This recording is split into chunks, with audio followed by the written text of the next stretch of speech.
Bonjour. Bonjour tout Bonjour. le monde à la maison. Je suis Valérie du Moulin des Jésuites. Aujourd'hui, on aimerait parler de papier. Donc, dans votre kit pour la relâche, vous allez expérimenter la fabrication d'un papier artisanal vraiment à la maison. Mais en fait, le papier, il en existe différentes sortes. Parce qu'on en a partout autour de nous, c'est vraiment acquis, il y en a partout dans notre maison. Et pourtant, on ne connaît pas grand-chose sur le papier. Donc, c'est pour ça qu'on a pensé à inviter Madame Patricia Buff du Centre de conservation du Québec. Bonjour. Bonjour. Donc, pour nous en parler, on veut ouvrir nos horizons, comprendre un peu mieux le papier.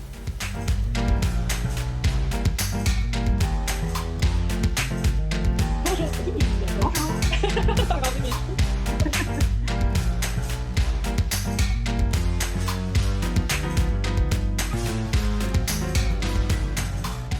La raison pour laquelle on fait une activité de papier au Moulin des Jésuites, c'est que nous sommes un ancien moulin à farine qui fonctionnait avec l'eau.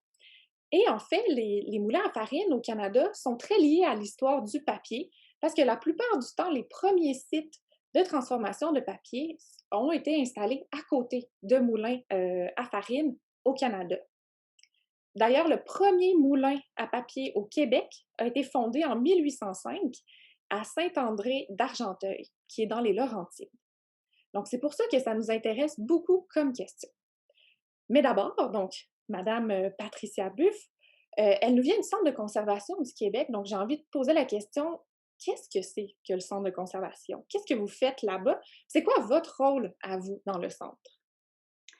Alors, moi, je suis restauratrice, d'œuvres d'art et je suis spécialisée dans les œuvres sur papier. Ah, Alors, c'est très vaste, les œuvres sur papier. En fait, on restaure aussi bien, des aquarelles, des gravures, donc des œuvres d'art, mais aussi des livres. Ça peut être aussi des documents d'archives, des cartes, des plans. J'ai même restauré des billets de banque. oh, Ça peut être, aussi des objets, faits de papier mâché, donc ça, c'est du papier. Et puis, c'est aussi bien des œuvres très anciennes que des œuvres, récentes, des œuvres contemporaines. Donc c'est très, très vaste. Alors donc moi je travaille pour le Centre de conservation du Québec, qui est un organisme qui est intégré au ministère de la Culture. Donc notre mission, c'est de, restaurer, et de conserver les œuvres du patrimoine québécois et puis, d'assurer, leur pérennité pour, les générations futures, donc pour vous. puis quand on parle Voilà. de restauration, on parle de réparer s'ils sont brisés? C'est une forme de réparation, oui. En fait, quand un objet, quand une œuvre est abîmée, alors il y a différentes sortes d'altérations, on appelle ça comme ça, c'est-à-dire, l'œuvre peut être déchirée, elle peut avoir des lacunes, dans le papier peut avoir jauni, il y a différentes, altérations et le restaurateur, par différents traitements et interventions, on utilise le terme restaurer, l'état dans lequel il était, à l'origine, tout en tenant compte évidemment de son histoire parce on ne parle pas de rénovation, on ne revient pas à un état neuf, mais on tente de conserver, au mieux l'œuvre. Pour que les livres durent le plus longtemps Le possible, plus que les longtemps œuvres possible, d'art. ouais. Donc le papier, c'est une matière que vous connaissez très bien, puis vous Oui, connaissez c'est une les matière différents que types de papier. effectivement, c'est une matière que je connais très bien depuis très longtemps. C'est sûr que c'est une matière que j'utilise, parce que j'ai également une pratique artistique, donc je travaille le papier, mais en ce qui concerne la restauration, c'est à la fois évidemment un support sur lequel on travaille puisque je traite des papiers, heu, des toutes sortes de papiers, mais c'est aussi, avec le papier qu'on effectue différents traitements. Par exemple, quand le papier est déchiré, eh bien, on va réparer le papier avec du papier. Mmh. Quand, il y a des lacunes dans le papier, donc des trous, on va combler les trous avec du papier. Quand on doit, par exemple, mettre à plat une œuvre qui est gondolée, eh bien, on utilise des papiers buvards pour la mettre à plat. Donc, on utilise toutes sortes de papiers, que ça soit on va en parler plus tard, des papiers qu'on dit occidentaux ou des papiers orientaux, des papiers japonais. Donc, effectivement, c'est un matériau que j'utilise beaucoup que j'apprécie. Puis justement, j'ai appris que dans l'histoire du Québec, Mmh. on a eu pas moins de 125 usines à papier, puis qu'il y en a encore une quarantaine aujourd'hui qui sont encore en activité. Sur les 40 usines, il y en a seulement 14 qui font ce qu'on appelle de la pâte commerciale. Puis à ce que je comprends, la pâte commerciale, c'est avec ça qu'on fait les essuie-tout, ou bien du papier de toilette, des choses comme ça. Donc ça veut dire que la majorité des usines, elles fabriquent autre chose, d'autres types de papier. Donc, est-ce que vous pouvez nous expliquer c'est quoi tous ces types-là qui existent? Pourquoi il y a autant de sortes de papier? Parce qu'il y a autant de sortes de papier pour autant de fonctions.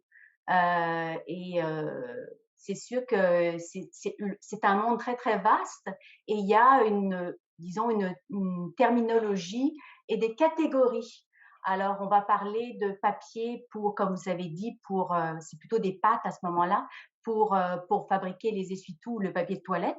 Mmh. Mais il y a aussi toute une gamme de papiers qu'on dit, par exemple, les papiers graphiques qui vont servir pour la fabrication des journaux, pour les supports d'écriture. Donc, le papier que les enfants vont utiliser pour faire du papier. Donc Bon, on ben, ce papier récupère rentre dans la catégorie des papiers dits graphiques, donc pour l'impression. Évidemment, il y a aussi toute la catégorie des papiers qu'on dit beaux-arts, donc des papiers fins, des beaux papiers. mmh, Et c'est justement ces papiers-là que moi j'utilise en restauration. Donc c'est très vaste. Et puis, mais c'est la grosse partie donc du papier dont vous parlez qui est fabriqué encore dans les usines au Québec, ce sont les papiers graphiques en fait. OK. Puis Voilà. parmi ces papiers-là, est-ce qu'il y en a un type qui est votre papier favori dont vous pourriez nous parler? J'ai une préférence pour les papiers, beaux-arts parce que, ce sont des papiers, souvent faits main. Ce sont des papiers qui ont une texture, qui ont une couleur, comment dire? Qui sont très riches en fait, donc ce sont des papiers que je préfère pour ça. Puis dans cette catégorie de papier, lequel qui est votre favori? Du point de vue de la restauration, c'est les papiers, certainement les papiers japonais, les papiers orientaux que je préfère parce que ce sont des papiers qui sont très intéressants pour certains traitements en restauration. Ce sont des papiers qui ont des fibres très très longues, les fibres qui servent donc à fabriquer le papier, les fibres végétales. Et, euh, et ce sont des papiers qui, parce qu'ils ont les fibres très longues, ils sont très résistants. On peut s'en servir pour doubler un autre papier, on peut s'en servir pour réparer des déchirures et c'est très, très résistant comme papier. Et Ah, puis, il en existe tellement de sortes on peut trouver le bon papier on va dire, qui s'associe parfaitement à l'œuvre, dans la couleur, la texture, pour que ça se marie bien en fait avec l'œuvre. Mais pour un peu définir, pour revenir à la base, pour peut-être expliquer comment est fait le papier, pour ouais, après développer. Donc le papier, c'est pour être simple, c'est fait à partir de fibres végétales et d'eau. En gros, très en gros. Et ces fibres végétales, en fait, pendant des siècles, c'était tiré du lin, du chanvre, du coton. Puis, à partir du 19e siècle, on a commencé à introduire le bois dans la fabrication du papier. Et au Québec, par exemple, le premier moulin, donc en 1805, a commencé à fabriquer du papier et il y avait certainement encore du coton qui devait être utilisé, par exemple, mais aussi, on a commencé à fabriquer des papiers avec, de la pâte de bois. OK. Oui, et la particularité des papiers, de coton, lin, chanvre, en fait, c'est que les fibres sont des fibres longues. Ce sont des papiers aussi très résistants qui sont, considérés comme des papiers de conservation, qui durent longtemps. D'ailleurs, dans l'histoire du papier, ce qui est fascinant, c'est que pendant des siècles, on a donc utilisé ces papiers-là et ils sont aujourd'hui encore en très bon état. Mmh. Alors qu'au moment où, on a commencé à travailler avec des papiers, à partir de pâte de bois, les papiers sont devenus, moins résistants. Donc tous les papiers hem, qui ont été fabriqués à partir de pâte de bois à compter du 19e sont des papiers qui en général heu, sont moins, Moins de durable. conservation. Fait que, par Heu, exemple, si je oui. veux faire un beau dessin pour ma grand-maman, puis que je voudrais que mon œuvre d'art reste belle très, très longtemps, c'est pas la meilleure idée de le faire sur une feuille blanche qu'on utilise dans les imprimantes. Je suis mieux d'aller chercher une autre sorte de papier. Quel papier je devrais prendre pour que mon dessin dure très longtemps? Eh bien, justement, les papiers, qu'on dit 100% coton, Oh! ou donc des papiers, c'est ça, plutôt fait main, 100% coton. Hem, Ce sont les papiers les plus, susceptibles de durer dans le temps. Maintenant le papier dont on parle, le papier, machine, qu'on appelle un papier machine, en fait, il a quand même reçu un traitement chimique OK. et donc on va dire qu'il y a une partie de la fameuse lignine, l'agent dégradant dans le papier qui a été retiré. Donc ce sont des papiers quand même qui sont pas très performants, mais quand même qui peuvent avoir une durée de vie, quand même, intéressante, largement supérieure à, par exemple, un papier journal. Le papier journal est certainement le papier le pire, on va dire, du point de vue de la conservation.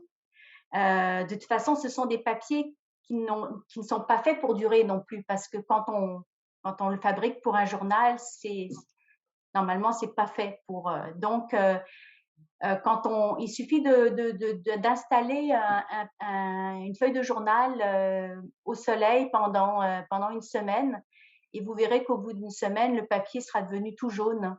La durée de vie d'un papier journal, c'est quelques semaines et après ça, il devient cassant, donc c'est le pire, on va Ah, dire. OK.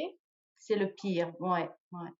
Mais Donc par contre, c'est ça, j'irais du côté, des papiers, qu'on a produits pendant des siècles, des papiers à base de coton, ce sont les plus performants pour la conservation et pour vos œuvres. puis je sais que vous avez quelques papiers sous la main que vous vouliez nous Oui, montrer, oui, des bah, oui. papiers spéciaux qu'on connaît pas nécessairement. Alors, je voulais, d'abord peut-être montrer des papiers, occidentaux et puis ensuite, des papiers, orientaux. Alors, là, on a Est-ce qu'on voit? Ça, c'est ce qu'on appelle un papier ingres, c'est un papier à dessin. Puis, ce qu'on appelle un papier verger parce que, il y a des petites lignes ici qu'on appelle les pontuseaux et ici les vergeurs.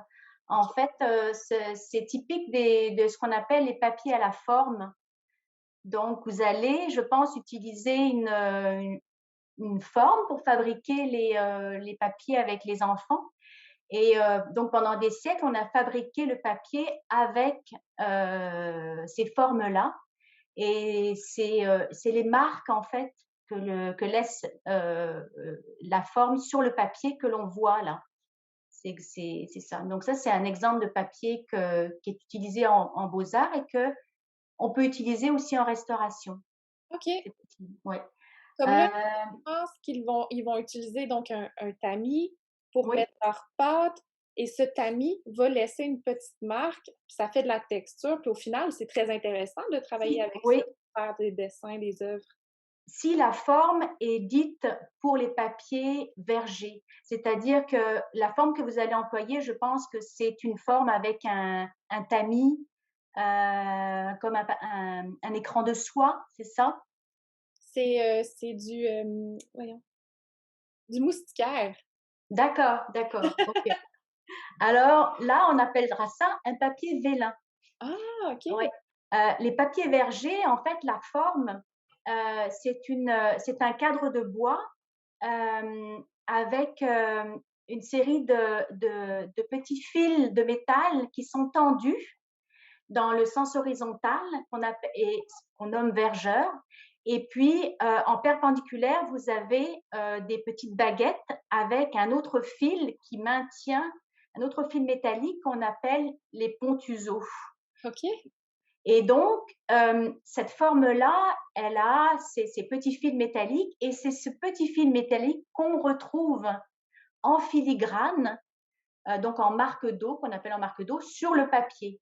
Dans le cas des papiers vélins, il n'y a pas ces petits fils métalliques. C'est comme un écran de soie, comme une moustiquaire. Donc il y a quand même une texture, ça va donner une texture, au papier, mais pas forcément cette espèce de dessin, en fait, que l'on voit de la forme sur le papier.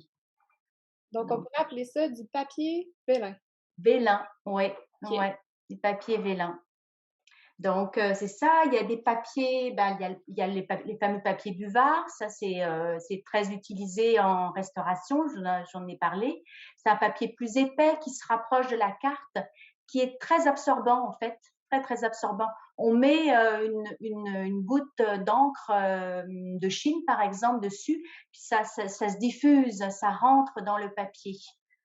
Oui. C'est très différent d'un support d'écriture, justement, comme le papier machine que vous allez utiliser, parce que l'idée, c'est que quand on écrit sur un papier machine, l'encre, elle reste en surface, elle pénètre pas dans le papier. Mmh. Et donc, il y a tout un processus qu'on appelle l'encollage pour que l'encre, elle reste en surface. Mais dans le cas des papiers buvards, il n'y en a pas du tout d'encollage. Donc, le médium, en fait, ça soit l'encre ou je sais pas, l'aquarelle, bah, se diffuse dans le papier. Donc si je fais une ligne sur mon papier blanc, ça reste une ligne. Mais Oui, si je fais une ligne sur mon papier buvard, ça va se diffuser, oui, ça va devenir évanescent, oui, parce que ça va pénétrer dans le papier. Alors, il y a les papiers calques, ça, c'est encore un autre type de OK, papier, hein. C'est ce qu'on appelle des papiers imprégnés. On met une substance dedans, on va appeler ça comme ça, qui le rend transparent. OK. Donc évidemment, le papier calque, bon, ça nous sert dans restauration, mais ça sert aussi pour les artistes pour calquer différentes choses. Il y a les papiers asiatiques aussi, donc les papiers japonais. Alors ici, vous avez un Ah, papier kozo qu'on appelle, parce que les fibres végétales utilisées pour les papiers japonais, ça vient d'un petit arbuste qu'on appelle le mûrier à papier. OK. Donc, on n'est pas du tout dans le coton, le lin ou le chanvre, c'est totalement autre chose. Et la particularité du papier japonais, c'est que les fibres ici, là, sont très, très longues. On dirait J'ai essayé de vous les montrer. Et donc, c'est un papier qui est extrêmement résistant à cause de ça. Pour ça, c'est formidable. Puis, il en existe des très épais comme des extrêmement fins, comme OK. du voile. Ça, c'est un autre papier japonais. Oh wow! Ouais, c'est quasiment, vous voyez, c'est très transparent. Celui-ci fait 5 grammes. On fonctionne en grammes en grammage pour les papiers. Il en existe des encore plus fins. C'est du voile, en fait. Vous Mmh. voyez, OK.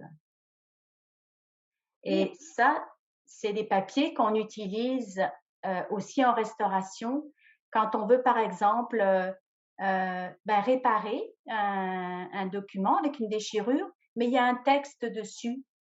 Et là, le texte, évidemment, on ne veut pas le cacher en le réparant. Donc, ce papier-là, en fait, permet de voir encore l'écriture en dessous. Ils sont très résistants aussi. On dirait pas comme ça, mais Ça c'est a l'air fou. fragile. Ouais, ouais, ouais.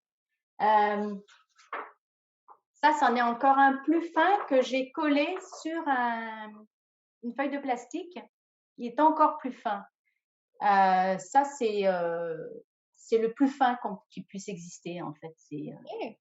Donc, c'est très, très vaste. Ça, c'en est un autre. Je fais le bruit en même temps. C'est parce que celui-ci, c'est aussi donc des fibres végétales du mûrier, le fameux petit arbuste. Mais c'est une essence de mûrier qu'on appelle le gampi. Et puis, par exemple, vous voyez ça, Ah, c'est encore très drôle. ligne. Oui, ça c'est un papier qui a été fait spécifiquement pour la restauration. C'est en fait un papier japonais et vous voyez, je vais le montrer comme ça. On peut déchirer ici le papier entre les lignes ici en fait, il y a du papier, mais quasiment pas, ce qui nous permet de déchirer. Et on utilise ces petites languettes de papier pour la réparation, justement. Alors, il en existe différentes épaisseurs, différentes largeurs, mais c'est ça, c'est encore une autre sorte. Vous voyez, c'est très léger, hein, en tout cas, moi, je trouve ça fascinant, les papiers. Puis dans les papiers encore occidentaux, je vous avais parlé des papiers 100% coton, des Oui? papiers faits main. Ça, c'est un exemple de papier pour la gravure. Puis les papiers faits main, ils se caractérisent par ici un bord qu'on appelle un bord frangé, alors que les papiers industriels, les papiers sont coupés droit, très comme votre papier machine, voilà. Parfait, là, comme ça. Ouais, ouais. Ah, Et puis ils ont une texture très marquée, heu, plus ou moins lisse. Moi, je suis allée fabriquer du papier à Montréal il y a quelques années. Une, une jeune femme qui organise des ateliers comme ça. Et on avait fait du papier, voilà, du papier fait main, du papier à la forme, papier vélin, comme ce que vous oui. allez faire. Et elle travaille directement à partir de tissus de coton. Mmh, Donc là, ici, c'est avec des jeans, oui, qui donnent cette couleur bleue. OK. Et puis ça, c'est du linge blanc, donc le papier est blanc. Et là, ce sont des mélanges qui ont été faits dans la pâte entre deux types de pâtes, l'une bleue, l'autre blanche. Et on voit bien ici que le papier est fait main parce qu'on voit les bords irréguliers, les bords qu'on dit frangés. Mais en fait, dans les papiers asiatiques, dans les papiers japonais, il y en a plus de 400 sortes. OK. C'est énorme, ouais. Dans les papiers occidentaux, c'est aussi très important. C'est en tout cas du domaine des beaux-arts, évidemment, c'est énorme. Du domaine de l'écriture et de l'impression, il y en a aussi énormément. On parle de papier couché, de papier calendré, de papier. C'est tout C'est tout un un monde qu'on c'est tout connaît un pas monde. nécessairement. Ouais, ouais, ouais, Donc, ouais. dépendamment de ce qu'on peut faire, c'est vraiment une bonne idée d'aller dans une boutique spécialisée et puis de poser des questions à propos de notre projet parce qu'il y a probablement un papier qui serait l'idéal. Oui, oui. Ben, en fonction effectivement, par exemple, si on veut faire, de la calligraphie ou si on veut faire, une gouache sur papier ou si on veut faire, une estampe, ben, on choisira le papier qui est adapté, à la technique que l'on va utiliser, effectivement. Pour avoir le meilleur résultat. pour avoir le meilleur résultat. Ouais, oui, oui. Pour conclure, si ça nous intéresse d'en apprendre davantage, est-ce que vous avez des suggestions de sorties, des vidéos qu'on pourrait écouter pour explorer, expérimenter encore plus avec la matière du papier? Alors moi, ce que je propose, c'est, en fait, de d'aller voir en direct comment se fabrique le papier et je sais qu'il existe, des visites, à la papeterie Saint-Gilles, qui est une papeterie située dans Charlevoix, donc pas très loin de Québec. C'est une papeterie qui fabrique le papier de manière artisanale, comme on le faisait il y a plusieurs siècles. Donc, je trouve que c'est la meilleure façon de voir en direct un papetier travailler et il fabrique certainement ses feuilles à la forme, donc avec une forme pour faire du papier vélin ou du papier verger. Ça faudrait voir sur place.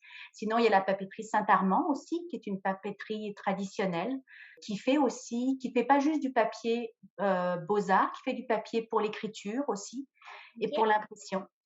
Et également, il fabrique du papier pour la restauration, spécifiquement pour la restauration, qui est situé à Montréal. OK. Voilà pour les 2 endroits. Pour les papiers japonais, il y a une boutique formidable à Montréal qui s'appelle Au Papier Japonais et on peut trouver, tout ce qu'on peut, rechercher pour ce qu'on veut faire dans cette boutique. Puis, Oui, vous me disiez que c'était la caverne d'Ali Baba c'est quand la cabane d'Ali Baba, oui, oui, oui, oui. Aussi bien les papiers que toutes les outils aussi pour travailler avec le papier japonais. Ouais, les papiers décoratifs, il y a de tout. Donc OK. ça, c'est une très bonne adresse pour ça. Puis sinon, il y a des vidéos qui montrent, la fabrication du papier, au Japon, de manière, artisanale. Donc comment Heu, ça se passe avec les fibres, de la plante, puis en quoi oui, c'est vraiment différent? Donc on va en sélectionner une qu'on va mmh, proposer aux gens, donc une vidéo toute courte de 5 minutes, mais qui permet vraiment de bien voir les différentes étapes. Ils vont pouvoir comparer avec ce qu'eux ont fait pour, leur propre papier. puis il y a Puis aussi, pour ce qui concerne la restauration, moi ouais, je propose tout simplement de venir nous rendre visite, au centre de conservation, à l'occasion des portes ouvertes chaque année des Journées de la culture. En fait, on est là toute la journée pour recevoir les gens, et on montre notre travail, et vous pouvez voir en direct, le travail des restaurateurs et puis, par atelier, et à l'atelier des œuvres sur papier, je suis là, on est trois restauratrices sur place et on peut vous montrer, notre travail puis les œuvres. puis là, on peut voir les œuvres, puis on peut voir vraiment comment vous travaillez pour réparer les fissures, les Ouais, déchirures. Super intéressant. Donc on va garder exactement. ce lien-là également. Ouais. Avant de vous laisser partir, j'avais envie d'ajouter une question, sur un projet de restauration, tu sais, le plus marquant, celui que vous avez préféré. Peut-être que vous êtes en train de le faire, peut-être que ça a déjà été fait auparavant, peut-être un projet très spécial, que vous avez beaucoup aimé ou qui était un grand défi? Est-ce qu'il y en a un?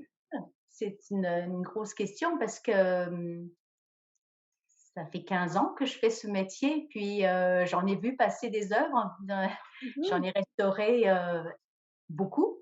Hem, Est-ce que ça c'est arrive que ce c'est soit pas c'est trop vaste en fait, je pourrais pas dire, spécifiquement un un projet? objet en partie une œuvre en particulier.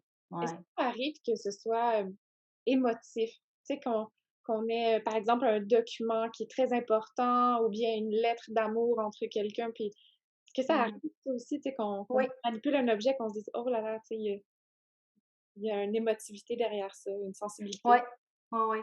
Mais oui, oui, il y en a plusieurs, mais de toute façon, quand on travaille avec une œuvre, heu, surtout si c'est un traitement de longue durée, puisqu'en restauration, une restauration peut durer, quelques heures comme peut durer,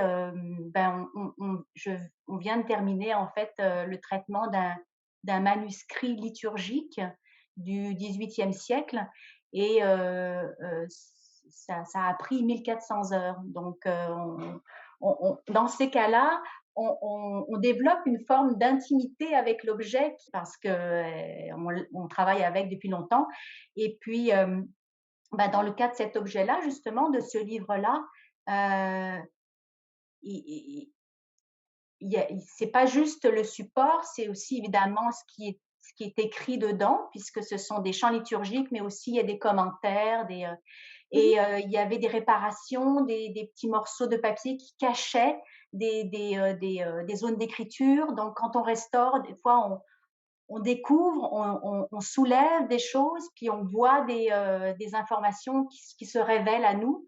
Donc c'est ce côté-là est touchant en fait, parce qu'on rentre vraiment dans l'intimité de l'œuvre et puis c'est comme si on revenait en arrière, des années en arrière, puis on essaye de s'imaginer comment c'était à l'époque, puis quand la personne a créé l'objet. Donc pour ça, c'est ouais, C'est vraiment spécial. C'est ouais, vraiment c'est spécial. Ouais, ouais, ouais, ouais.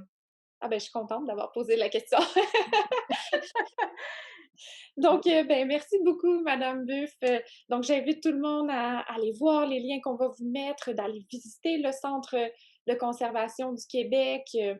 N'hésitez pas non plus à nous envoyer des photos de votre papier. Qu'est-ce que vous allez en faire? Des dessins? Une carte pour la fête des mères, peut-être? Donc, il y a plein de choses qu'on peut faire avec ça.